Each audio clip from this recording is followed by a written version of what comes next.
बंधुओं, जब पांडवों को वनवास हुआ 12 वर्ष का,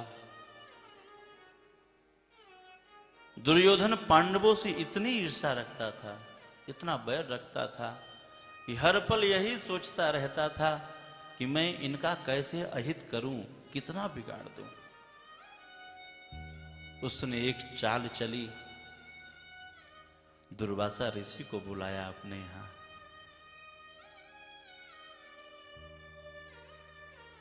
और जब दुर्वासा ऋषि आए तो दुर्योधन ने दुर्वासा ऋषि की बहुत सेवा की।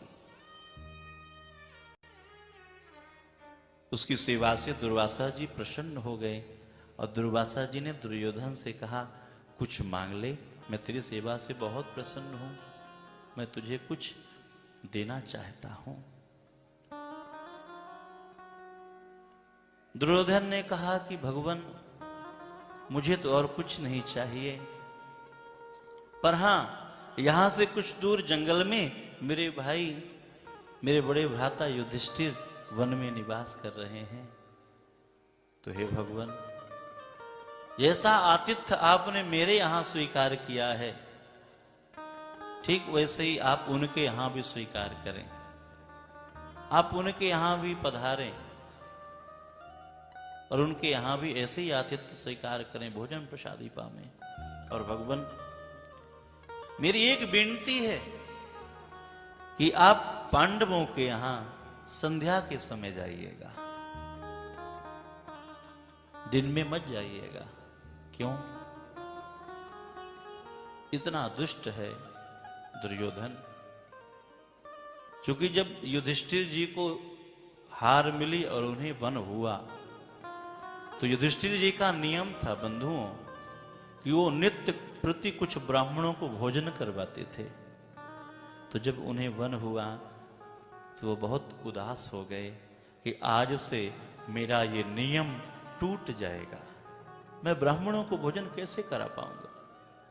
तो भगवान भास्कर ने कृपा की, नहीं, भगवान सूर्य ने उन्हें एक अक्षय पात्र दिया और आशीर्वाद दिया कि दिन भर कितने भी संत महात्मा आ जावें, उन सबको आप भोजन करवा सकते हो इसी अक्षय पात्र से।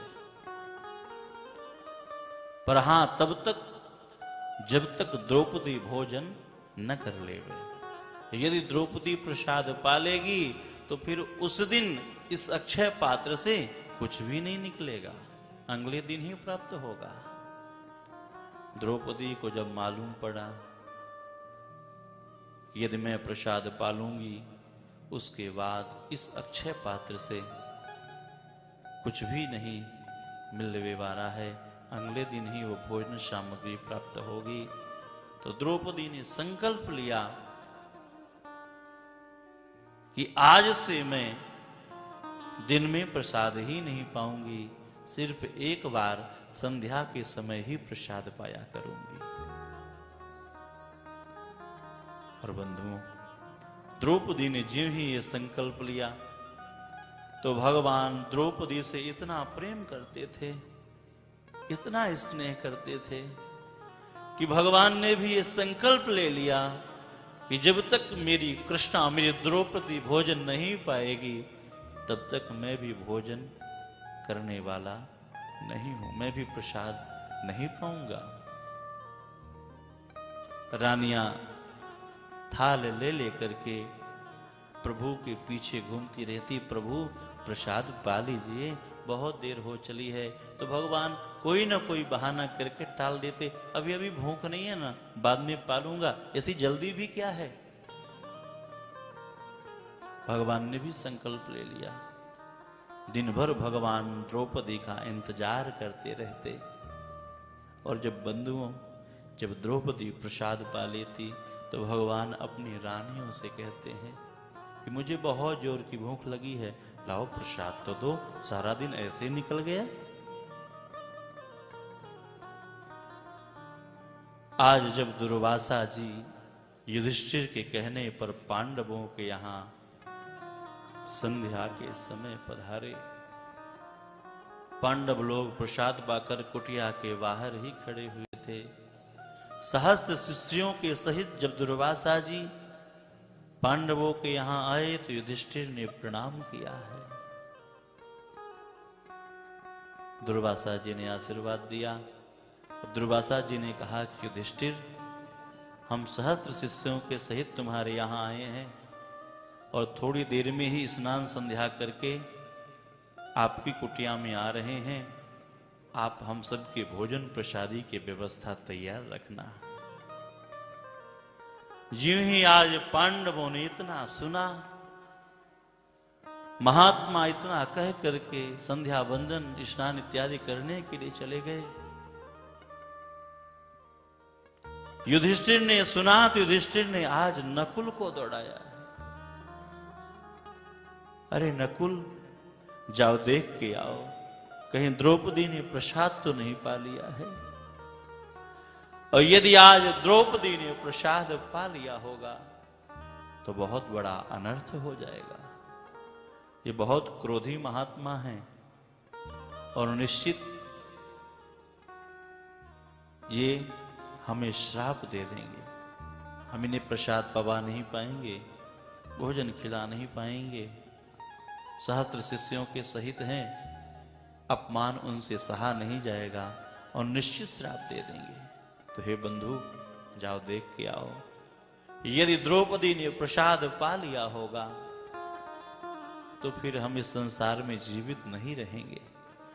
महात्माओं के श्राप से मरने से अच्छा है अपने आप ही ये जीवन समाप्त कर दें। नकुल दौड़ते हुए कुटिया तक पहुंचे तो क्या देखा, द्रौपदी प्रसाद पा करके हाथ धो रही थी।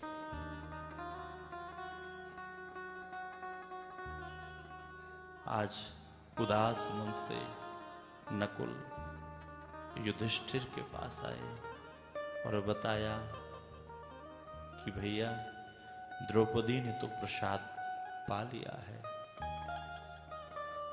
पांडवों ने मन में विचार किया कि निश्चित यदि महात्मा आएंगे तो श्राप दे देंगे, तो अब इस संसार में रहने का कोई अर्थ नहीं है। पांचों पांडवों ने चिता तैयार कर ली है। चिता में पांडवों ने अग्नि प्रज्वलित कर दी है। चिता में पांडव लोग बैठने ही वाले थे कि द्रौपदी को जब मालूम पड़ा कि दुर्वासा ऋषि आने वाले हैं,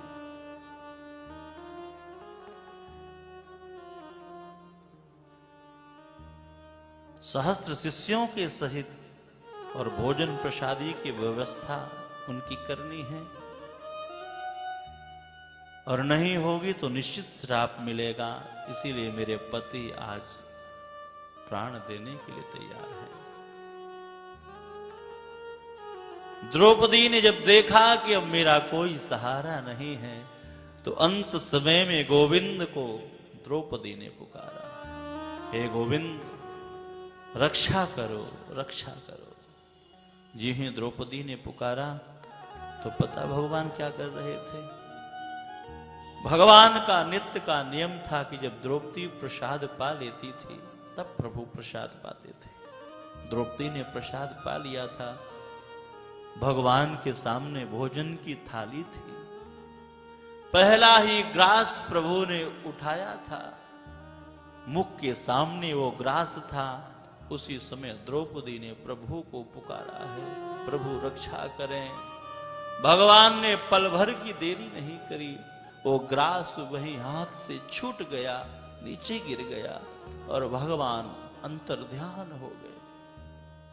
पल भर में प्रभु आज द्रौपदी की कुटिया में पहुंच गए। द्रौपदी रुदन करती हुई बैठी थी। भगवान पहुंचे हैं और आज भगवान को देख करके द्रौपदी उनके चरणों में लिपट जाती है। हे माधव, इस संसार में केवल आप ही एक ऐसे हैं जो हमेशा समय में आते हैं। कोई समय से पहले आता है, कोई समय से बाद में आता है, मैंने आपको पुकारा और आप चले आए। भगवान ने मुस्कुराते हुए कहा, अरे कृष्णा, क्या हुआ? ऐसी अधीर क्यों हो रही है? प्रभु, आपको मालूम नहीं? आप तो सब कुछ जानते हैं। भगवान ने कहा कि अरे द्रौपदी, मुझे कुछ नहीं मालूम।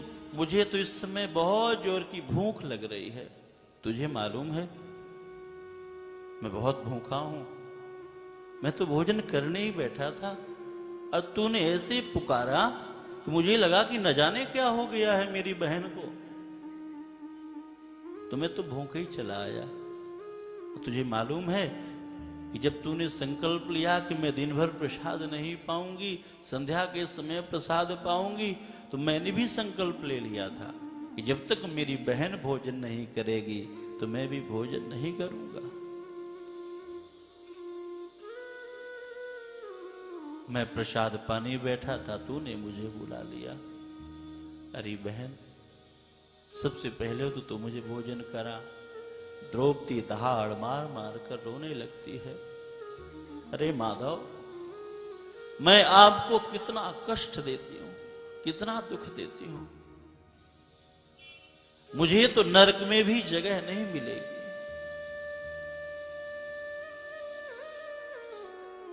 आप भूखे प्यासे चले आए और मेरी कुटिया में तो अन्न का दाना भी नहीं है। इसीलिए तो मैंने आपको याद किया है। मैं आपको क्या खिलाऊं? मैं आपकी क्या सेवा कर सकती हूं?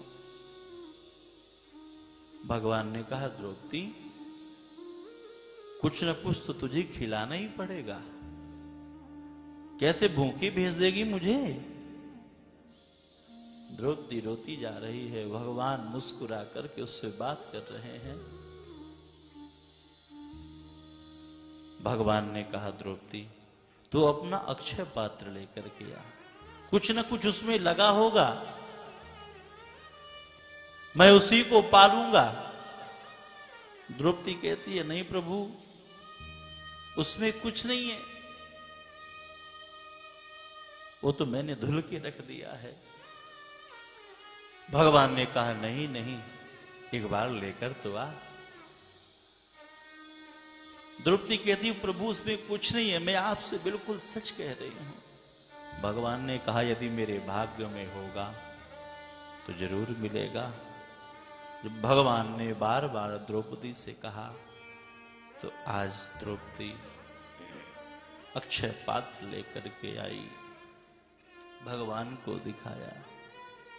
भगवान ने अपने हाथ में अक्षय पात्र लिया है और जी में हाथ डालकर प्रभु ने घुमाया, देखा तो एक साग का पत्ता प्रभु के हाथ में आ लगा। भगवान ने उसे द्रौपदी को दिखाया, देख द्रौपदी, तू कह रही थी कि उसमें कुछ नहीं है, पर देख मेरे भाग्य का मुझे मिल गया। ये मेरा था, मेरे भाग्य में लिखा था। और आज प्रभु ने उस साग के पत्ते को अपने मुख में रख करके संकल्प किया कि छोटे से साग के पत्ते से ही संसार के जितने भी जीव हैं इस समय सबकी उदर पोषण हो जाए, सब तृप्त हो जाए। जो ही संकल्प किया महाराज तो सबके उदर फुल हो गए।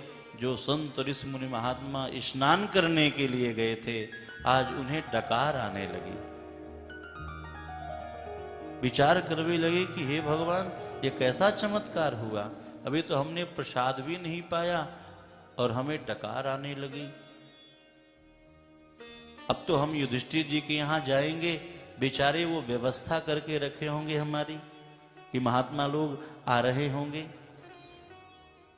और यदि हम उनके यहां जावेंगे, प्रसाद नहीं पाएंगे तो उन्हें बहुत बुरा लगेगा। दुर्वासा जी ने कहा, एक काम करो, उनकी कुटिया जाते ही नहीं है, सीधे यहीं से निकल जाते हैं अपनी यात्रा में। कितने दयालु हैं प्रभु। महात्मा लोग तो उनकी कुटिया पर वापस गए भी नहीं। दूसरा भाव कि महात्मा वापस आए, भगवान से स्वयं मुलाकात हुई, पांडवों को समझाया है। क्योंकि दुर्वासा जी त्रिकालज्ञ हैं, वो सब जानने वाले हैं कि दुर्योधन ने उन्हें क्यों भेजा था, पर वचनबद्ध थे इसलिए आए। पर आज दुर्वासा जी ने युधिष्ठिर जी को आशीर्वाद दिया कि युधिष्ठिर, तुम्हारा कोई कुछ नहीं बिगाड़ सकता है। जिसकी रक्षा स्वयं द्वारिकाधीश कर रहा है, स्वयं प्रभु जिसके रक्षक हैं, उसका भला कोई कुछ बिगाड़ सकता है। जाके सदा सहायक के सो, ताके जिय को कौन आदेशो, ताके जिय को कौन आदेशो। जिसकी रक्षा स्वयं प्रभु कर रहे हैं, उसका कोई क्या बिगाड़ सकता है। तो आज प्रभु ने, स्वयं द्वारिकाधीश ने इस तरह से पांडवों की रक्षा करी, दुर्वासा जी के श्राप से बचाया उन्हें।